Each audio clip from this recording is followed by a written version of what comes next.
Conference کا ہے کہ جو ڈی ڈی سی کے چناؤ ہونے جا رہے ہیں 17 اکتوبر کو یونین گورنمنٹ آف انڈیا اور Jammu Kashmir union territory government نے امینڈمنٹ لائی ہے جموں کشمیر پنچایتی راج ایکٹ کے اندر، جموں کشمیر پنچایتی راج ایکٹ 1989 کے تحت،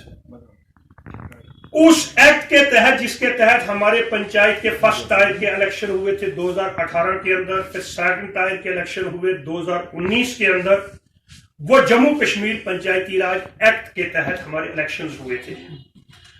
اسی کے تحت اب تھرڈ ٹائر کے الیکشن ہونے تھے اور اس ایکٹ کے تحت بی ڈی سی کے اندر جو B D C chair persons ہمارے الیکٹ ہوئے تھے انہی کو اب تھرڈ ٹائر کے اندر جانا تھا، انہی کی ڈسٹرکٹ ڈیولپمنٹ بورڈ بننا تھا، انہی لوگوں میں سے ڈسٹرکٹ کا ایک چیئرمین بننا تھا اور وہی اس کا الیکٹورل کالج ہونا تھا۔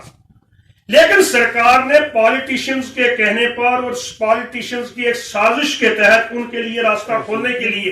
کیونکہ گزشتہ 3 برس سے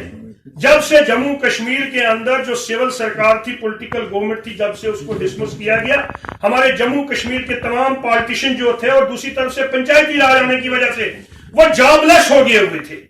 اب ان کے سامنے اس وقت کوئی اسمبلی الیکشن ہونے والا نہیں تھا، کوئی دوسرے جن انسٹیٹیوشنز کو وہ آج تک انجوائے کرتے رہے 60 سال سے 70 سال سے، ان انسٹیٹیوشنز کا ابھی بننے کی کوئی دور دور تک کوئی سمبھاونا نہیں تھی، اور انہوں نے ایک سازش کر کے جموں کشمیر پنچایتی راج ایکٹ کے اندر ترمیم کروائی 17 اکتوبر کو، تاکہ پالیٹیشنز کو اس انسٹیٹیوشن کے تھرڈ ٹائر کے اندر گھسیڑا جائے۔ اس سازش کا جب ہمیں پتا چلا، جس کی وجہ سے ہمیں یہ خطرہ ہے اور ہم نے یہ محسوس کیا ہے کہ پنچایت سسٹم جو ہم نے جموں کشمیر کے اندر کھڑا کیا تھا اس کو ایک ویک کرنے کی کوشش کی گئی اور وہ ویک ہو رہا ہے، کیونکہ جب وہاں پر ایک بلاک کے اندر جہاں پر already B D C chair person جو ہے الیکٹڈ ہے، وہیں پر ٹیریٹوریل کانسٹیچوئنسی کے 2 نمائندے یا کئی بلاکوں کے اندر 3 نمائندے آ رہے ہیں۔ کل اگر ہمیں کوئی پلان ویٹ کروانا ہے، ایک پلان ہمیں ویٹ کروانا ہے بی ڈی سی چیئرمین کو، وہ کہتا ہے یہاں پر یہ سڑک بننی ہے، یہ پل بننا ہے، اور آگے جو ٹیریٹوریل نمائندہ ہوگا وہ اس کو ریجیکٹ کر دیتا ہے، تو سامنے والا افسر اب B D C chair person کی سنے گا یا کہ اس ٹیریٹوریل نمائندے کی سنے گا، کیونکہ وہ بھی الیکٹڈ ہے۔ اب اس پر اس سازش کو روکنے کی خاطر آل جموں اینڈ کشمیر پنچایت کانفرنس نے ویک لانگ کنسلٹیشن، جو 20 ڈسٹرکٹس ہیں ہمارے جموں کشمیر کے، اس وقت ایگزسٹنگ جو جموں کشمیر ہمارا ہے اس کے 20 ڈسٹرکٹس میں کنسلٹیشن کرنے کے بعد ہم نے اس سیاسی سازش کو سیاسی طور پر لڑنے کا فیصلہ کیا ہے، اور ہم نے یہ فیصلہ کیا ہے کہ تمام جتنی بھی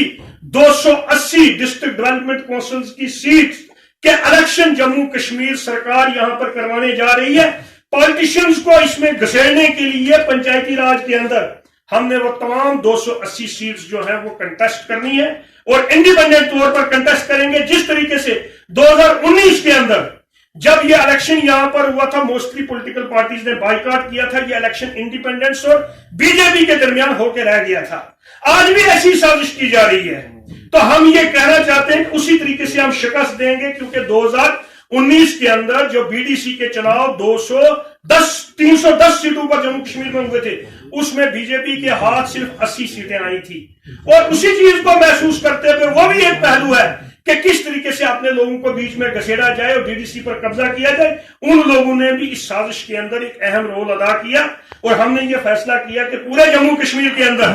ہمارے جو نمائندے ہوں گے انڈیپینڈنٹ 280 نمائندے، تمام سیٹیں ہم لڑیں گے، اور ہم ان لوگوں کو پنچایت سسٹم کے اندر داخل نہیں ہونے دیں گے جو چور دروازے سے انہوں نے ہمارے ایکٹ کے اندر ڈاکہ ڈال کے ہمارے پنچایتی سسٹم کے اندر وہ قبضہ کرنے کی جو کوشش کر رہے ہیں۔ اور اس حوالے سے ہم نے پریس نوٹس جو ہم سب کو